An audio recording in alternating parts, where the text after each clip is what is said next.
Welcome to another episode of Compare the Pair, the series where we look at two games and look at the strengths and weaknesses of each to help answer the ultimate question: which one was better? Today we have two games from developer Remedy Entertainment. The first title we have is a 2001 third-person shooter, Max Payne, which among other interesting mechanics introduced the world to one of the first mainstream uses of bullet time, a mechanic that when triggered dramatically slowed down time, enabling the player to react much more deliberately to enemy gunfire as well as avoid projectiles mid-air. Another mechanic which would go on to become somewhat of a staple of the series was the graphical novel panels used to deliver the overall story. Now the game does also feature cutscenes, however these generally serve to support the narrative as opposed to driving it forward as the panels do.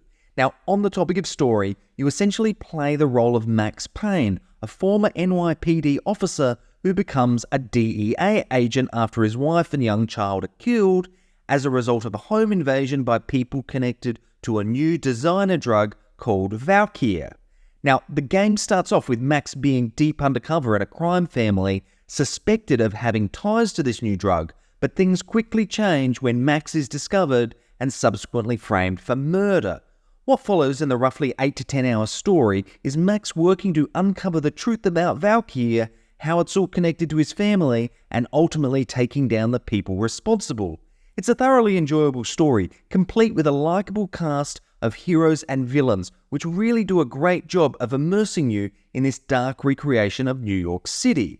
We're going to be looking at the PC version today, but shortly after release, the title was also ported to PlayStation 2 and Xbox, and even the Game Boy Advance, with all versions, including the GBA title, receiving generally positive reviews.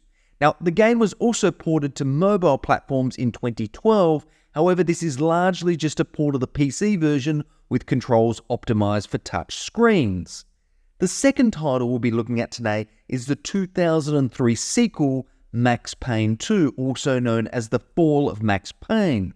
Now, Max Payne 2 took a lot of the formulas from the original title, but made slight changes to them, some of which were helped by technological advancements. Bullet time is still here, but has received some tweaks. Likewise, the original weapon roster has received a revamp with some new weapons and, importantly, the ability to equip a secondary weapon. More on this later.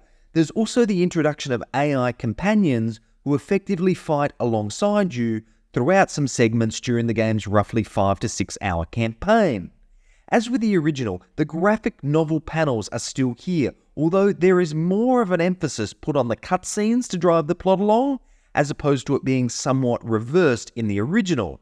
Plot-wise sees Max returning to the NYPD in search of answers about a gang war unraveling on New York streets, with many of the characters introduced in the first game returning to reprise their roles in the sequel. Like the original, while it was initially released on PC, ports for both the PS2 and Xbox followed shortly after, although no sign of a GBA version this time. Reception-wise, while it didn't receive quite the same critical acclaim of the original, it still scored very well, with most media outlets scoring it around 8 out of 10 compared to the roughly 9 out of 10 for the original. Now, getting either of these games to play on a modern PC is not an easy task, and I would say that for ease of use, one of the console versions is a much better choice. However, in order for us to examine these games as they were originally released, we will be playing them on PC. Outside of some game file patching and modifications to get the game to run on a modern CPU and Windows version, the only cosmetic change I've made is to showcase this in a widescreen resolution, purely for the fact of allowing the audience to appreciate more of the game during this comparison. However, for purists, both games were originally designed to run in a non-widescreen aspect ratio. Before we continue, a massive thank you to everyone who supports the channel. If you enjoy this content, please do consider liking the video or subscribing to the channel. With that out of the way, let's grab our dual 9mm, trigger bullet time, and head back to the 2000s to compare the pair. Now, when you hear the name Remedy Entertainment in modern times, you're likely to associate the name with a highly capable developer with many AAA games under their belt. Max Payne, Alan Wake, Quantum Break, Control, the list goes on. However, in 2001, they were a relatively unknown developer, with their only game prior to Max Payne being Death Rally, an MS-DOS vehicle combat game, which while fun enough was certainly not a AAA title. But this history wouldn't define Remedy's future, and Max Payne is arguably the game that put them on the trajectory to become the AAA developer they are today. First, the basics. Max Payne is essentially a third-person shooter with some light puzzle mechanics. Now, this sounds fairly typical for a game at the time. After all, there were many third-person shooters released in the 2000s.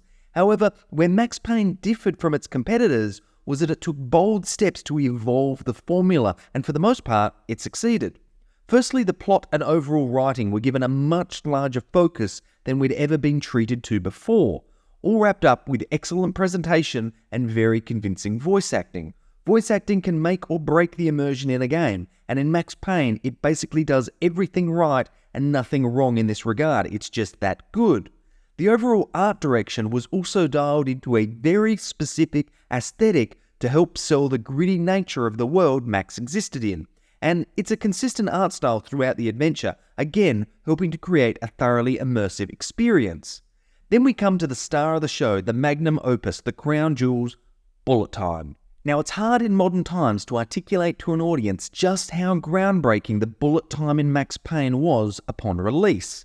Nowadays, there are hundreds, if not thousands of games that feature some type of bullet time mechanic. In fact, it's so prevalent that we probably don't even take time to appreciate it nowadays. However, in 2001, this mechanic didn't exist in any game that I can think of, certainly none to an execution close to what Max Payne offered.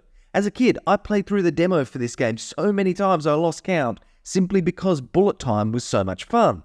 I realise this is a bold call, but I'm going to go ahead and say that virtually the entire gameplay and level design of Max Payne is centred around bullet time, and for the most part, it's really good. Another thing which ties closely into the bullet time is the control and camera, and like the bullet time, both of these work very well. In my entire recent playthrough, I never encountered any control issues in moment-to-moment gameplay, with an equally strong performance from the camera. I never felt like I was at a disadvantage because of the camera, which is a good measurement of how well the developer has executed its use. Pacing is an interesting case in Max Payne. For the first 10 minutes of the game, it feels like the pacing is just right, and then you encounter your first room full of enemies with no automatic weapon to speak of, and have the harsh reality of the game's difficulty level come crashing down upon you. I'm not exaggerating here when I say Max Payne is one of the most difficult video games I have ever played. I'd even say it's more difficult than Daikatana, and if you've watched my video on Daikatana, you understand that that's no easy feat, although for vastly different reasons. Daikatana is hard because it's a game full of systems that compete against one another. Max Payne is hard because the developers designed it to be hard. The crushing difficulty is also a case of a mechanic which was accepted without question in 2001, but in modern times its implementation has not aged well. Enemies wielding shotguns can rapidly down Max Payne even from range, but that isn't what makes it frustrating. What makes it frustrating is the enemy placement, which in some cases is, how do I say it, cheap. As in, unless you are in bullet time, diving through every door, which is impossible due to the finite energy for the ability, you will sometimes need to take damage or die to understand how to proceed. Now, I want to be clear here, my issue is with enemy placement and not level design, because the actual level design is very good, with a lot of care taken to add little details into set pieces to help sell the realism further. Also, I could make a dedicated series of me misunderstanding how physics work in games, but there's a point in the game which invites you to shoot an obviously explosive cylinder. The first time I did this, it shot straight into me and killed me. Right, I need to shoot it and move. So I reload my save, shoot it, move out of the way. It destroys something else, but then I quickly die as the cylinder next to it also exploded. Great. Thankfully, third time was a charm. None of this was frustrating because it was teaching me what to expect from similar scenarios later in the game in an interactive way, which the game does several times early on in the adventure, and honestly, this is infinitely preferable to tutorials. Sound design, voice acting, and music are all exceptional. In fact, I'd say the voice acting is so good, it is of a big budget movie quality. Now, for all of Max Payne's strengths, it does, in my opinion, have some weaknesses. The difficulty is going to be subjective. For those wanting an incredibly difficult game, Max Payne delivers. And at the time, I honestly think we were all just so blown away by bullet time that we gave the game a free pass with respect to the difficulty. However, something which I've never been prepared to give a free pass on is what I call filler content, which by my definition is things which are designed to artificially extend the length of the game with little meaningful gameplay associated. Some of the rooftop segments in some of the earlier chapters can fall into this trap, but probably the segments that stand out for me most are the dream sequences. Now, I like the idea here, and there are some good narrative payoffs associated with these, but the overall execution of them is largely uninspiring. There's a maze segment followed by a platforming segment around the halfway mark of the game, and honestly, it feels like it was just added to stretch out the playtime, and in my opinion, really hurts the pacing of the game. The other area which doesn't work for me are the boss battles. In my most recent playthrough, I had flashbacks to how Deus Ex Human Revolution dealt with boss battles. That is, completely defied the gameplay loop up until that moment to force you into completing a boss battle in a manner which completely betrays everything you have established about the combat up until that time. What makes this worse is, in the case of Max Payne, the bosses don't have any unique mechanics or sequences. They're essentially just enemies with much higher hit points, often supported by other enemies sporting heavy weapons. Now, Max Payne 2 only released 2 years after the original, but in that 2 years of development, there were a lot of refinements made to the Max Payne formula, most of them for the better. And I deliberately use the word refinements here because the title was certainly not as ambitious as the original, but honestly, it didn't need to be. All of the tight camera and control elements are here from the original, although with some minor changes. For example, you can now equip throwable weapons in a secondary weapon slot, meaning it's a lot easier to use these weapons in combat without needing to scroll through the list of weapons and then switch back, something which relegated me to very rarely using throwable weapons in the original. There's also a new physics engine which supports a lot more environmental interaction alongside an even greater level of interactivity within the levels. If there's a cabinet or something, chances are you can open it. Bullet time sees a return, although the energy meter is more generous this time, allowing you to use it a lot more, which is particularly useful in scenarios with multiple enemies on screen. Now, while there was a very limited NPC system in the first game, Max Payne 2 offers a much more robust system, enabling you to work with NPCs who will fight alongside you throughout the levels, leaving the player with more agency as to how combat is handled. Probably the most impactful change in the entire game when compared to the first entry though, is the overall pacing and difficulty. Firstly, Max gets access to almost all of the mainline weapons within about 30 minutes of gameplay, and this combined with a much more generous supply of painkillers throughout the campaign leads to a much more manageable difficulty curve. There are difficult sections of the game, but they aren't the same trial and error segments of the original. This has a very positive impact on overall pacing. The dream sequences from the first game make an appearance again, but this time the execution is dramatically changed to get to the point a lot sooner, again having a positive impact on pacing. Now, with all these pacing changes, Max Payne 2 is a much shorter game than the original, clocking in at only 5 to 6 hours, but it's 5 to 6 hours of very solid gameplay with few frustrations or distractions. With all these refinements, you might think that Max Payne 2 improves upon the original in every way, but that's actually not the case, and the area which in my opinion it falls down is one of the strongest areas of the original, and that's the story. Now, I'm not saying Max Payne 2 has a bad story, it's okay, but it lacks the same stakes and overall entertainment of the original. For me, a big part of why it doesn't hit the same highs as the original comes down to the decision to continue the narrative from that title. The majority of the cast is effectively reused a second time, and while it was a likeable cast in the original, I can't shake the feeling that that particular story arc had been concluded. Of course, with the majority of the same cast comes the same exceptional voice acting, which, like the original, complements the game's impressive sound design. There's no denying that both Max Payne 1 and 2 are great games. Both deserve a place in any gamer's library who has a vague interest in third-person shooters. Now, despite both games having a relatively timeless art direction, without a doubt Max Payne 2 has aged far more gracefully from a gameplay perspective.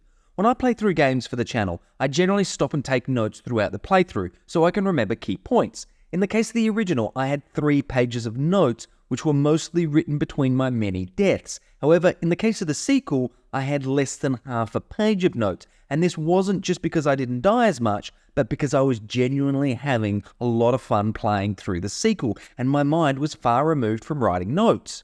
Now, narrative tastes are subjective, but for me, Max Payne 2 missed the mark with the story, and the original title had a much more interesting and engaging story, so much so that they actually made a movie based on it. While I can tolerate challenging mechanics in pursuit of a good story, I tend to lose interest in a mechanically sound game if the story is uninteresting. However, I will argue that despite the second game featuring a less than stellar story, the exceptional voice acting does go a long way in making even an uninteresting story entertaining. And with that, I'm going to say that I feel the better game is Max Payne 2. Don't get me wrong, both games are of a very high quality, and the sequel owes many of its hallmark traits to the original that came before it. However, when being objective as to which was ultimately more fun to play, which is the only real benchmark in my opinion of which is the better game, Max Payne 2 comes out just ahead of the original. If you haven't played these titles, do yourself a favour and check them out. I'm sure you won't regret it. But that's enough from me. Do you agree or disagree with my opinions? Let me know down in the comments below. And as always, thanks for watching.